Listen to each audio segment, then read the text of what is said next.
আসসালামু আলাইকুম। আশা করি যে যেখানে আছেন সবাই ভালো আছেন, সুস্থ আছেন। আলহামদুলিল্লাহ, আল্লাহর রহমতে আপনাদের দোয়া ভালোবাসা আমরাও ভালো আছি, সুস্থ আছি। তো আজকের ব্লগটা আমি শুরু করলাম সন্ধ্যার পর থেকে। এখন হচ্ছে মাগরিবের পর। আজকে মুড়ি ভর্তা দিয়ে আমি ব্লগটা শুরু করলাম। আমার ভিডিওটি না টেনে সম্পূর্ণ ভিডিওটি দেখতে থাকুন। এখন শীত আসতে পরে এখনো এভাবে মুড়ি ভর্তাটা খাওয়া হয় নাই। বেশি করে ধনেপাতা দিয়ে, টমেটো, কাঁচামরিচ, পেঁয়াজ দিয়ে এই মুড়ি ভর্তাটা কিন্তু খুব স্বাদ হয়।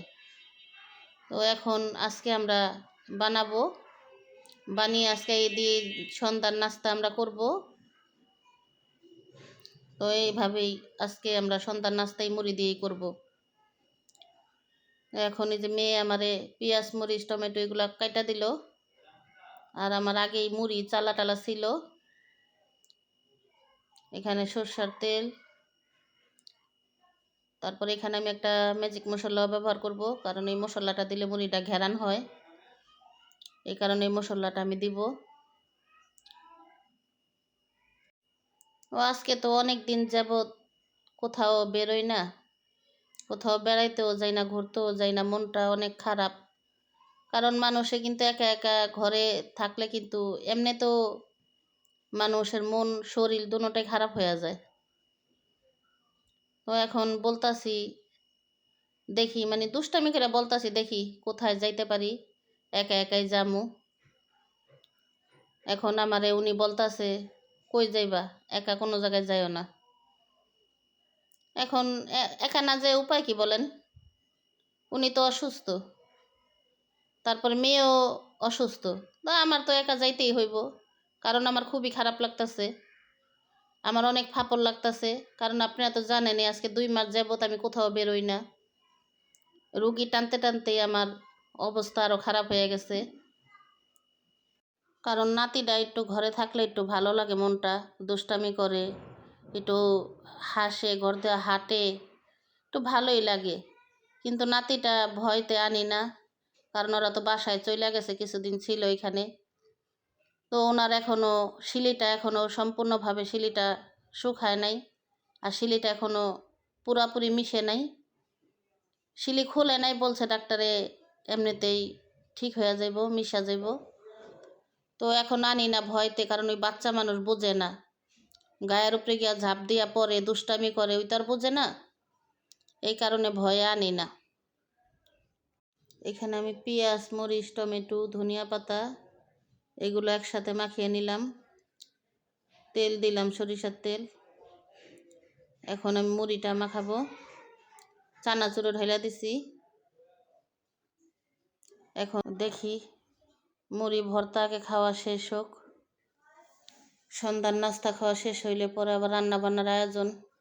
আজকে তেমন একটা রান্নাবান্না করব না, কারণ শরীর অনেক ক্লান্ত লাগতেছে।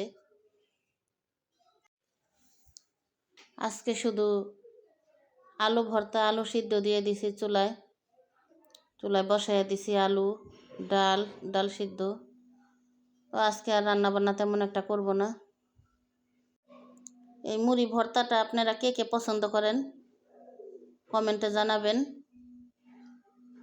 দেখেন, সব শীত লাগে ওনার শৈলে আইসা পড়ছে, কারণ বাহির আজকে কিন্তু কোনো ঠান্ডা নাই, কোনো কুয়াশা নাই, কোনো বাতাস নেই, কোনো ঠান্ডাই নেই বাইরে।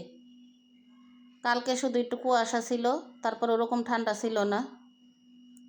কিন্তু ওনার প্রচুর পরিমাণ শীত ওনার শরীরে, কয়টা গায়ে দিছে, লাগে অনেক শীত বাহিরে। আর ঘরে তো সব লাগিয়ে রাখি, এগুলা খুলি না ওনার কারণে। এই তো আমার মুড়িটা প্রায় মাখানো শেষ, মুড়িটা সুন্দরভাবে মাখানো হয়েছে। এখন হচ্ছে খাওয়ার পালা। এই তো বিসমিল্লাহ বইলা মুখে দিলাম। মুড়িটা কিন্তু খুব ঝাল হয়েছে, প্রচুর পরিমাণ ঝাল হয়েছে মুড়িটা, কারণ এই মুড়ি ঝাল না হইলে ভাল লাগে না। আমার এই ভিডিওটি যদি আপনাদের ভালো লেগে থাকে তাহলে লাইক, কমেন্ট, শেয়ার করে দিবেন। এই তো এখন রাতের বেলা আমার ডাল আলু সিদ্ধ শেষ। এখন আমরা খাওয়া দাওয়া করতে বসবো। তো আমি ভর্তা 2 পদের ভর্তা বানিয়ে নিব। আমি একসাথে 2 রকমের ভর্তার একসাথে আমি পেঁয়াজ মরিচ এগুলো মাখিয়ে নেব। এই তো এই ভর্তার পেঁয়াজটা কিন্তু ভালোভাবে মাখতে হয়, তাহলে ভর্তাটা অনেক টেস্ট হয়। এখন আমার শুকনা মরিচ কম ছিল, এই জন্য আমি কাঁচামরিচ শুকনা মরিচ দোনোটাই মিক্স করে দিছি। কিছু 2-3টা শুকনা মরিচ আবার কিছু কাঁচামরিচ একসাথেই দিছি।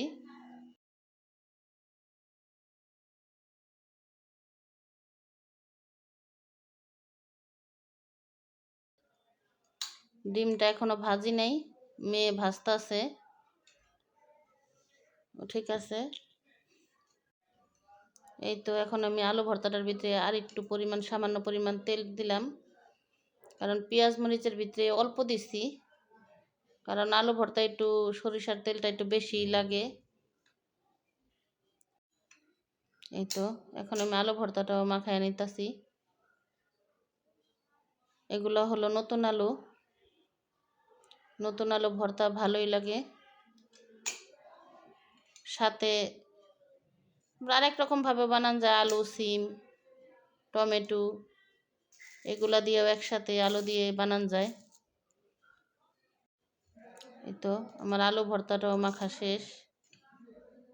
আলু ভর্তা, ডাল ভর্তা, এই যে ডিম ভাজি করাও শেষ। এখন আমরা খাওয়া দাওয়া করব। ঠিক আছে, আজকের মতো এই পর্যন্তই। সবাই ভালো থাকবেন, সুস্থ থাকবেন। আল্লাহ হাফেজ।